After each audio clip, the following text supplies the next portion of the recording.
Hey, Ryan, we're in our second week of the series that we're in called Restoring the Foundation. And wanted to just say, what thoughts did you have after Sunday's message? What's on your mind? Yeah, so this week you were talking about healthy rhythms, and while it was a lot of bullet points, there was one in particular I wanted to talk about. But you went through and you said to have a healthy rhythm, you got to first start with the right desire, and there are right and wrong desires, and that's what I want to talk about.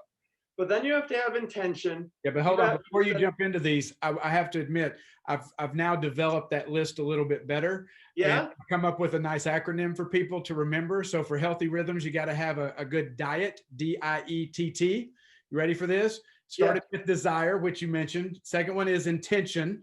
The third one is everyone is unique. So everyone's unique. The fourth one is trial and error, because you have to work at it, and not everything works for everybody. And then the fifth one is together. You need to be doing it with others. So see, for healthy rhythms, you need a good diet. And that's why you're the lead pastor. That's right. But you were But talking earlier about the desire one. Go ahead. yeah, so in desire, like it just struck me, some people have right desires and some people have wrong desires. Like sometimes people are like, hey, I need a healthy rhythm, but then they're going up the wrong way. And you use the illustration of the ladder being on the Yeah. wrong wall. And I was just like, yeah, that's something I think that as a follower of Jesus, we have a different structure or almost a compass that guides us for where we should be putting that ladder and where we should be living our lives. Yeah.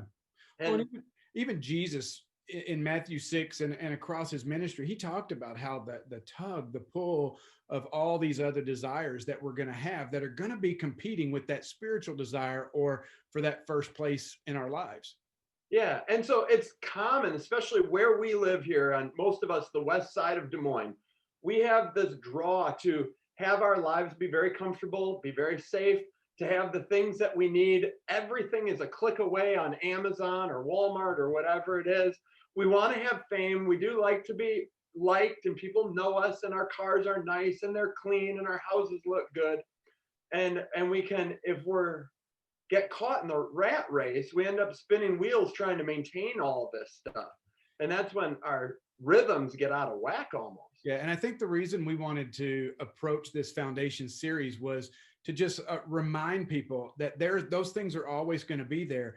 But the problem is, even when you get there, even when you arrive, you get the job that you've wanted, you get the salary you've always wanted, the house, the family, whatever, that most of the time, if not all the time, you still find yourself wanting. I mean, it's that old expression, when you ask wealthy people, how much is enough? And they say $1 more, because we always think that, oh, well, if I get there, that'll be good enough, but it never is. And so it's just a reminder that we are wired for purpose. We are wired for something more than just a good job and a good paycheck and a good family and a good house and all this stuff, that we're going to be constantly stretching for those things, and we're going to miss contentment and we're going to miss God every time unless we start with the right foundation, and that begins with the right desire.